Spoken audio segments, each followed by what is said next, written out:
చూసాము. అందరూ బుక్ చేసుకొని వెళ్ళండి. నేను ఈ మూవీలో చాలా మంచి ఇంపార్టెంట్ రోల్ చేశాను. యాజ్ అ 15-year-old ఈ క్యారెక్టర్ చేయడం నాకు చాలా ఛాలెంజింగ్ అనిపించింది. And every part of this movie brings back సంగీతం సర్స్ స్టైల్. ఇలాంటి మూవీ ఈ టైంలో ఎప్పుడు రాలేదు. మా జనరేషన్ మెయిన్లీ సంగీతం సార్ ఫిలిమ్స్ ఎప్పుడు చూడలేదు. సో ఇంకా 10 years వరకు కూడా అయిన సినిమాలు ఉండిపోతాయి అంటే ఈ మూవీ ఒక ఎగ్జాంపుల్. అండ్ ఇది ఒక ఫ్యామిలీతో వెళ్ళే మూవీ.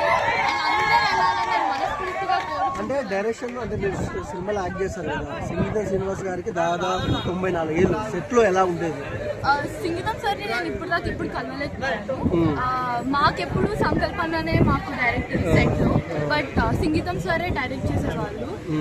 ఇంత పెద్ద ప్రొడక్షన్లో సంగీతం సార్ ఫిలింలో with all the great artist act చేయడం నాకు చాలా మంచిగా అనిపించింది.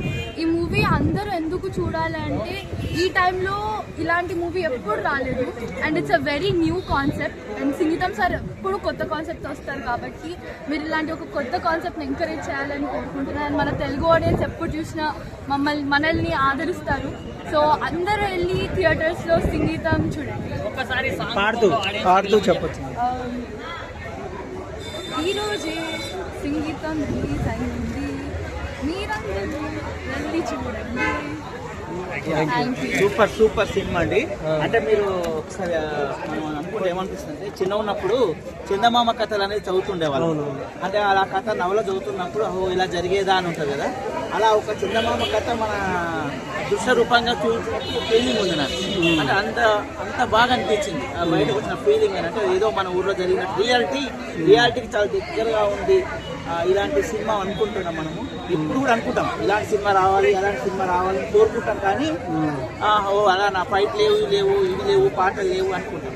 ఈ పాటలు దగ్గర సినిమా మొత్తం ఉంది, చాలా బాగుంది. వెళ్ళి చూడండి. ఎలాంటి రిలీజ్ చూసారా లేదా కానీ మీరు వెళ్ళి చూడండి. 6 ఏళ్ల పాప నుంచి 60 ఏళ్ల వరకు అందరూ చూసి ఎంజాయ్ చేసి అంత మంచి cinema. Thank you sir. Music సంగీతం సార్ డైరెక్షన్ దేవశ్రీ మ్యూజిక్ ఎట్లా అనిపిస్తుంది సార్? మీరు చెప్పాలా? డిఎస్పీ అంటే ఎక్కడో ఉంటారు, ఆయన కొట్టారు. విజయ్ దేవరకొండ గారి క్యామియో ఉందండి. నాకు నచ్చిన సాంగ్ ఏమైంది మై ఫేవరెట్. మీ డైలాగ్ ఏదైనా పాట రూపంలో చెప్తారా? మీరే దాటి పోదామంటే ఫస్ట్ మీ కాన్సెప్ట్ చెప్పినప్పుడు మీకు ఎట్లా అనిపించింది? అంటే మాటలు లేకుండా పాటలతోనే మొత్తం కాన్వర్జేషన్ అంటే అదొక వేరే కాన్సెప్ట్. అంటే నేను ఈ సినిమాలో చేసిన నా ఏజ్ క్యారెక్టర్ కాదు, నేను 15 కానీ నేను చేసిన చాలా పెద్ద క్యారెక్టర్. చాలా ఛాలెంజింగ్ అనిపించింది. నేను చేయగలుగుతానా లేదా, బయటికి మంచిగా వస్తుందా అని నేను చాలా అనుకున్నాను. కానీ నాగి సార్ అందరు చాలా సపోర్టివ్ ఉండే. అండ్ ఈ కాన్సెప్ట్ ఇంత గ్రేట్ కాన్సెప్ట్లో నేను ఒక పార్ట్ అయినందుకు వెరీ హ్యాపీ. నాగేశ్వర్ సార్ ఎవరికైనా, ఎంత చిన్నవాళ్ళకైనా జూనియర్స్ అయినా ఎవరైనా బాగా చేశారమ్మా, చాలా బాగా చేశారు. మీరే హైలైట్. ఇలాంటి మాటలు చెప్తారు. They make every one feel heard. అందరినీ చాలా మంచిగా హ్యాపీ ఫీల్ చేపిస్తారు. And my love for Vyjayanthi overall గా ఏం చెప్తారు ఒక్క మాట? ఓవరాల్ గా June 12 సంగీతం రిలీజ్ అయిపోయింది.